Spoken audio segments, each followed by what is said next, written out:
Yes. Thanks for doing this. Thanks for meeting me. So, welcome to anybody that's a returning viewer. Once again, I've been saying it a lot, I need subscribers. So if you're watching this on YouTube, hit subscribe. If you're one of my Spotify listeners and you're like, I never go to YouTube, go over there and hit subscribe just to get my count up a little bit. And today's guest, we have Alex Coley. Thank you, Alex. Yeah, thanks for having me. Thank you for the caffeine. I love a well-done shameless plug. Oh, yes. No, I need it. Very, very close to the monetization stage. Yeah. And I keep saying that I'm going to change my format up, Right. but I'm really hesitating, waiting to get over that little hump. So Yeah, I'm almost there. I don't mind asking for it. Yeah, hell yeah. Good for you. And so, Alex, as we were just having a brief little chat before we started recording, originally I was familiar with you through a press release. Cool. So that's working for you. Yeah, good. Your band's name would be Alex Coley Afterlove. Love, yeah, that's right. So I want to dig in a little bit about who you are, but since that's probably going to be the majority of the conversation, I just want to take a little sidestep and talk about the band. Yeah. So Afterlove is comprised of, I'm going to get you to run down who they are, but people that watch my show that have seen some of the artists on here before would be familiar with some of the artists. Okay, great. And one of my favorite East Coast bands is Steel Cutouts. Amazing. And I feel like half of your band is Steel Cutouts. Yep. So, maybe if you get a rundown on who the players are in the band and what they all do. Yeah, sure. I think the band is a huge point of pride for me. I think it's like so validating and as an artist when you have great artists wanting to play music with you. So I'm Alex Coley. I sing and do rhythm guitar. We have Sarah Roberts and Ted Morris from Steel Cutouts on the drums and harmonies. We have Braden Camermans from Sleepy Kicks on the bass, and then we have Connor Robbins on lead guitar and Daniel Richards on keys. Yeah, also two have not been on the podcast. So. That sounds like it, but they also play with like some pretty awesome artists. And, like they've been on the scene for a little while. So how did you manage to grab all these people? Because where I mentioned like Sleepy Kicks is another one that's how do I convince them? Yeah, they have very awesome bands. Yeah, they have very awesome bands out there, and they're active bands. Yeah. And that's not unusual in the Halifax scene. There's a lot of double differs for sure.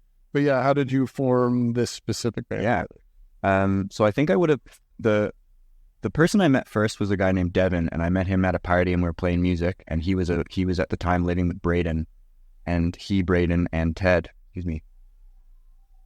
had been talking for a little while about creating a band. So originally it was with the four of us, and then Devin moved to New Brunswick and it was the three of us, so we kind of had a trio. And then I think as we started playing more with the sound and really trying to flesh out what we wanted to do, we knew we wanted more voices. We knew we wanted like bigger instruments. So we got our friend Connor. So Connor's like a good childhood friend of mine and a wicked guitarist. And like I said, also really talented filmmaker. So we kind of brought him in for a couple of reasons, I guess. And then I guess later in the game, we brought in Dan through a connection with Braden, and then Sarah being in the band with Ted was basically asking us to join our band. And you don't say no to a voice like Sarah's. Oh, no, definitely not. It made it kind of easy. So it's kind of like slowly grown into what it is. And I think we're really lucky that we're all friends first, and, we enjoy spending time together as much as we like making music together. So it's also cool because, as you'd know, Sleepy Kicks and Steel Cutouts do a pretty different thing than what I'm doing. Yeah. They're, Connor's like a metal guitarist. Braden's pretty rock and roll. Mm-hmm. I'd say Steel Cutouts are kind of in the like grunge, punky spaces. And then Dan does whatever he wants. He's so talented. So it's also really been cool, them all having such different influences and like living in different genres that as we've been building the sound and building the songs, they've definitely like changed and become something different from what they were originally written as. And it's always interesting with the newer acts, especially ones that are based in this area, because the Halifax area has had the whole alternative indie rock being down for decades now, and there is kind of a Halifax sound or a vibe to a lot of the bands, and you fall in that. But the last couple of years, I noted too, a lot of the newer people that are coming up have different influences than what you would have seen historically. So they're starting to get a little bit of flair in each of the different acts. Yeah, neat. So with yourself, historically, maybe we'll just get into a little bit of your background. And anyone else from Afterlove that feels like we did spend enough time on them, you're welcome to come on. Like, yeah, I know at least 3 of the members. So yeah, okay, we'll get them on there. We'll get them on there. But yeah, what's your origins in the whole musical world? Was it as a child, or? Yeah, I was pretty late to the game. I've always written music. I was a drummer first, and stopped drumming and started playing guitar when I realized that the music I wanted to be making was like not the funnest to be drumming on. Okay, most of the time, or at least originally. So yeah, I've been writing music probably for 10 years, but I always wrote such confessional stuff that it wasn't I just felt really vulnerable to share it. Mm-hmm. I think that got in my way for a long time. So I think I would have been playing music with people all through that time, but not really telling people that I was an artist or that it was something that I did. I think I've really only stepped into the to naming myself as a musician probably in the last 2 years. But yeah, I came from a musical family. Music was a huge touch point for my family. It's how we made sense of things, and a lot of, as any family, you find things you can talk about without yelling at each other, and music was one of our things most of the time. So it's always been really important to me, but very new to the performing and being a part of the music scene. And so there's obviously, and not everybody has a prepared answer for this type of question either, but when it comes down to your artist name, using your own name, and then having the band as the band. Yeah. A lot of bands that I have on here are in that format, and including the person that lent us these microphones, who I name way too much, so he's not getting them out, and he'll get a free plug mix-up. Right. But did you do that consciously so that you could do your own separate solo performance? Yeah, we did. I think where so much of my music is singer-songwriter, there was always an intention that all of the songs that you can hear on the Arc were written for me and my guitar and my voice. So there was always an intention that those two bands, those two experiences of my music, we want to have both of those exist. I think there's also a reality where, talking to some of my friends who would have been big on the scene 10 years ago, a lot of their guidance was, if you're 30 and you're getting into music now, make sure you have a backup plan when all your bandmates start having babies and don't want to do this anymore. Yeah. So I think there was a bit of a selfish, I believe in the band, and I want that to feel like a band and be cohesive. So I didn't want to just be Alex Coley. Yeah.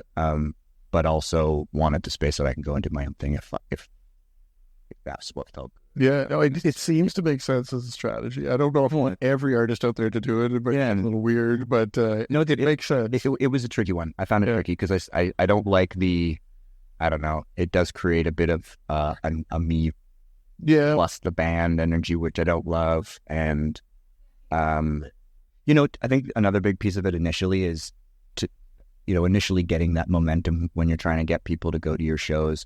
There is something to be said for, I grew up in Halifax, and using my own name has I don't want to say has some weight, but I expect there are people in my life who are coming to my show because they know it's me. Well, and I also you're kind of on the same point, maybe a little off to the side, a variant of it, but my last episode that we had out as a feature on an artist was Jesse Patrick. And when I was talking with him, I was asking about his surname, which is his stage name. Right. But the reason I was asking is because of that Nova Scotia thing, where Coley is a Nova Scotia.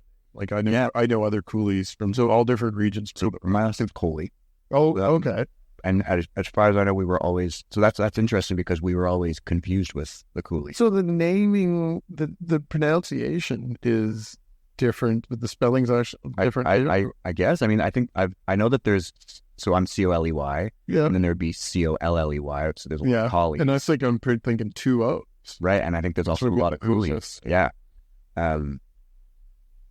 Yeah. So anyways, I mean, like, I think that's, that has been a funny thing because a lot of people think they know.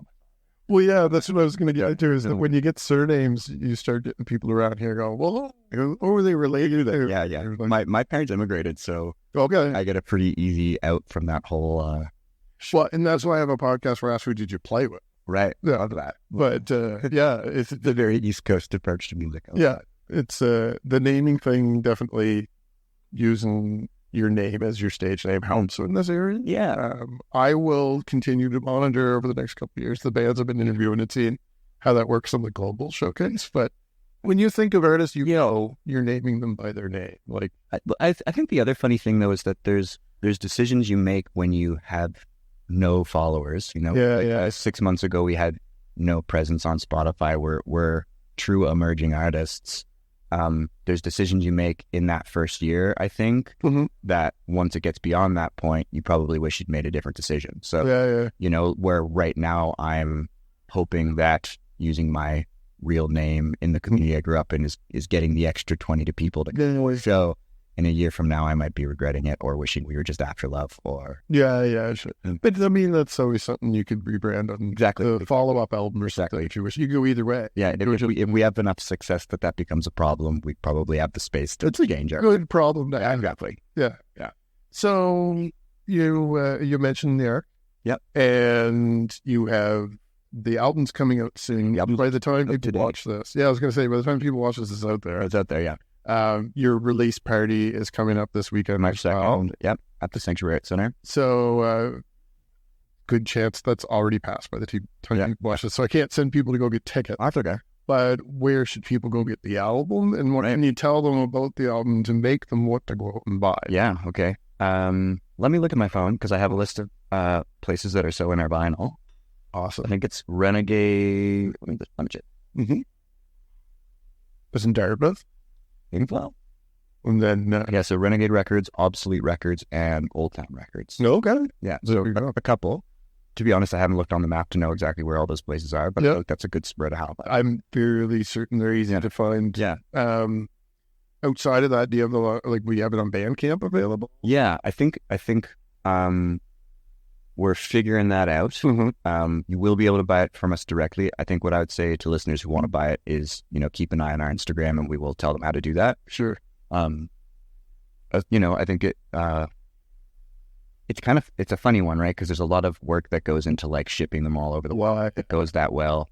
But assuming that most of the people that want them are in Halifax, I'd rather drive them around and save the hassle. That is something I plug Bandcamp quite a bit. Yeah. And I love it. Yeah. It's great.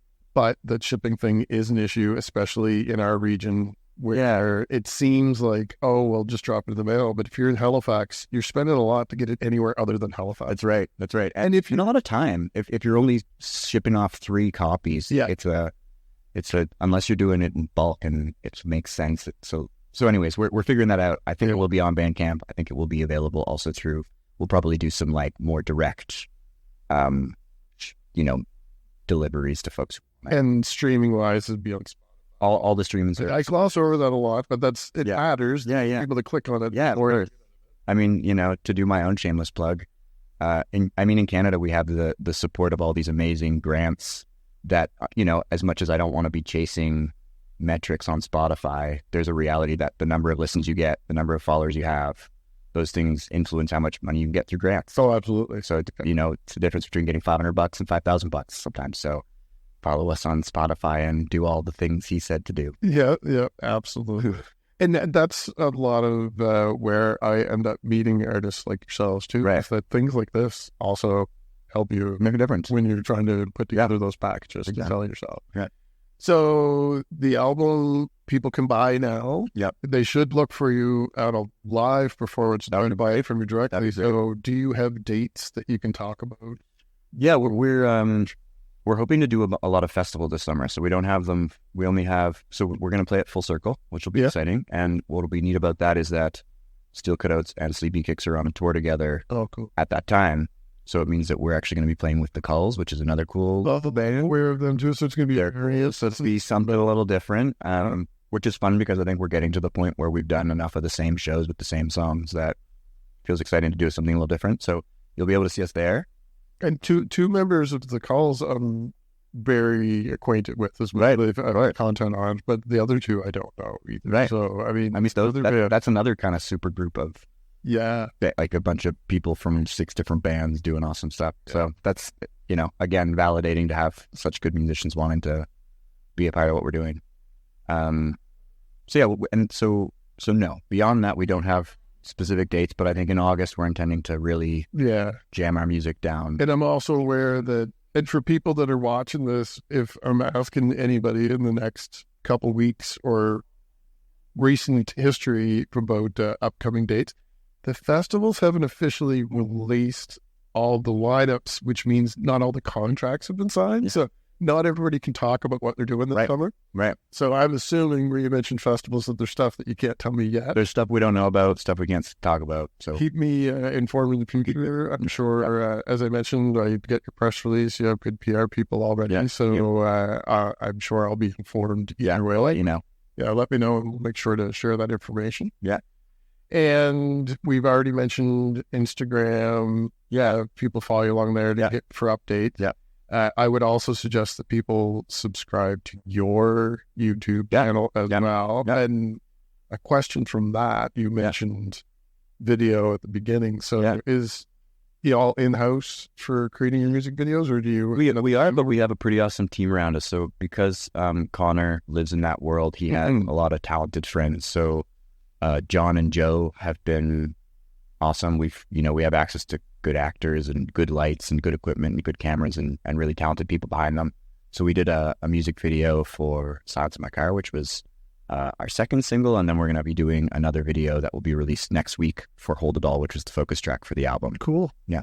And where the songs are to some extent paired, where I think the arc is a story of heartbreak through the pandemic, meant to take you from like the first moment of heartbreak and despair to hope and what she's moving forward. And I think the two songs that we did videos for are different sides of the same coin, where it's talking about wanting to still have a relationship with that person or not. So I think it'll be cool to see them together. And so with a concept album like that, and the band actually being around you for a few dates coming up here in the next few months, have you already set your eyes on like something for a follow-up? Like, is that in your head that you're going to start to form something? Yeah, I mean, I think a cool part of, I think I am in many ways coming to the music scene pretty late, but the positive side of that is I've got a long list of songs I'm really happy and confident in. So these were the first songs. They were the songs I was inspired to like work on and release through the pandemic, through a difficult moment. It's my own little diary of that time. And I've got, probably 3 or 4 more of ideas there. So it'll just be a question of how exhausted we are after it happens and how quickly we want to get back into the studio. But a little bit of enough hope that people follow along and social media and stuff. I mean, like updates in the future. For all the challenges of the music industry and for all the reasons why it's hard, it's not recording with my friends. Yeah. So I think if not, I don't think there's a doubt that I'll do something more with Afterlove and excuse me again.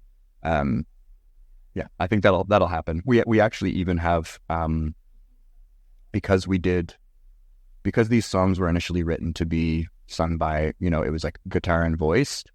Something we decided to do was kind of as a follow-up to the Arc, we're releasing a second album called The Arc as it was written. So it's going to have 4 additional songs that were considered and like going to be included in the original, the Arc. But they're going to be the stripped back kind of acoustic versions that I would originally. Yeah, I love that. Especially once you get into an album and like you're listening to it on repeat. Yeah. To have that little box. Sounds a little different. A little different flair to it. Yeah. I think also, I was talking about this with Rakeem at CKDU the other day. But I think there was like a real feeling of when we first talked about doing an album as our first thing to release, a lot of people in the industry were saying what a bad idea that is. Talking about gaming Spotify and where so much of like success is seen through the lens of your Spotify metrics. There's a way you could maximize your streams, and that is, release albums. You just release singles and you promote each one as a single. And we kind of rejected that as much as we could. So the other nice thing about this follow-up album is we've like done the artful album thing, and now we can follow it up with a bit of, you can do the market. We got some music to release whatever it is every 6 weeks to. It's a cool strategy because I have mentioned that to a lot of artists that they've been following pretty much a template of like releasing 2 or 3 singles with maybe 2 or 3 months in between them all, and then releasing an EP of like 4 to 6 songs that include those singles. Yeah. It is a great way to build up a following, but from the outside, as someone who sees that all the time, when I did see the press release for your album, where I hadn't seen that build up, it came across to me, and maybe it wouldn't be the same for everyone else, and it's more of a subconscious thing, but I was like, oh, this is an established band that I'm unaware of for some reason. Okay. I missed something. So then that made me want to read into it more. Okay, so it wasn't like these people are being too bold. It's like, I gotta. And then when I noticed Ted and Sarah, I was like, were they in this band before? It was like a reunion? And so it instantly piqued my interest in maybe spend more time than if it had just been one single. I'd be like, oh, they're new. Okay. And I like the song. Okay, great. So don't everyone go out there and do it. It's because it's different that it stuck out. Right. But it did. Hey, and to be fair, we released a couple of singles. It's not like we totally rejected the way you're supposed to do on Spotify. That's cool. That's a cool reflection, because I think where so many people said that's bold, I almost took that as arrogance. It's or the music industry. If you're not bold, what are you doing? Right. The ones that are at the top of the game. Hey, you're right. And the other reality is that that line of arrogance and confidence and how that relates to whether you're successful or not is a strange, uncomfortable thing. Yeah. Okay, no, that's a cool reflection. And so over the next few months, as we hear some new dates and people get out there to see you live and people are digesting that album, we'll encourage people to follow you on the social media accounts. But definitely reach out if you have any news you want to share. And I do encourage anyone that's performing with you, because you mentioned 2 backup bands, basically. Right. All of those people are invited to join me now that I'm back in action and I'm out on the road a little bit. Go on. So I'll spread that. Before we go, I do want to do one little plug for the location that we're in. Yeah. They were kind enough to let us record here this afternoon. And you had actually picked this location. Yeah. So we are at the old Oxford Theatre, which is now a Garrison Taproom here in Quinpool in Halifax. So thank you for letting us use your venue this afternoon. I'm curious, you had picked the location, right. So proximity is definitely a thing, but you had ordered your favorites and everything. So what can you say to plug this place where it's my first time? What can I say? Proximity is a part. You can get beer and coffee, so you can. Yes. If I'm doing a work day, I can come at 2:00, get my coffee, and 5:00 get my end of day beer, which is nice. Love the people that work here. Best cinnamon rolls in town. In my opinion, best coffees in town. And there's always lots of rooms like to work and hang out, and generally. Yeah, it seems there's a packed house here, but I mean, we still have lots of room to move around and do this too. Yeah, and we're the loudest bunch in the space. Yeah. Nobody's mad at me yet. No. Yeah, excellent. Yeah. Well, thank you very much, and I'll probably come back to this place. Do they have music here as well? I think they do. Sometimes they've also got their location down on the waterfront, and they definitely do. I think, honestly, part of why I also love this place is a lot of the baristas here are musicians. So there you go. That's the vibe I was holding. Yeah. Awesome. Well, thank you guys again. And thank you again for joining me. And when we stop recording, I'll get you to stick around for a minute and we'll have a little chat, treat a snack. And definitely want to hear more from you in the future. Yeah, great. All right. Thanks again. Bye, everyone. Yeah.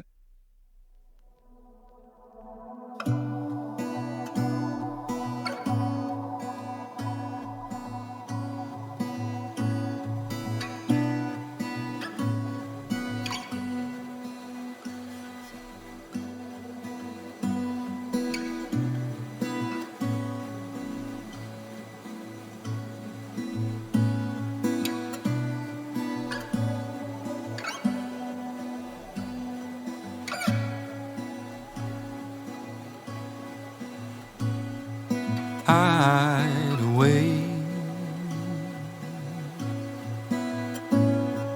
Run away from the mistakes I made. I lied today. I told myself things would be better this way. Better this way.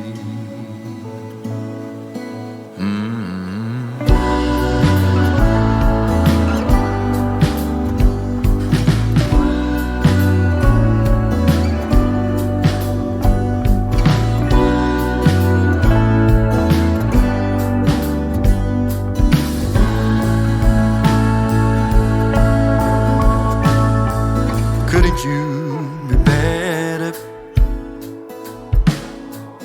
Couldn't this be all of your fault? I know I could be better, but if you took the blame, I wouldn't hold it all. Hold it all.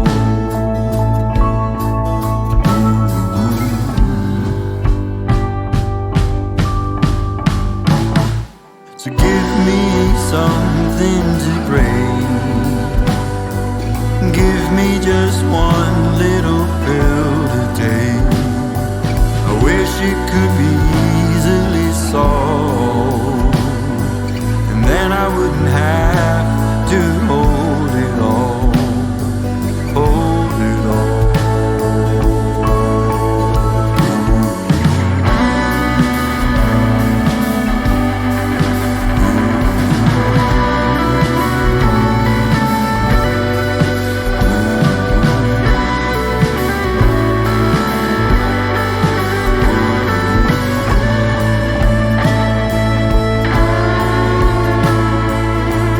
Told you sooner.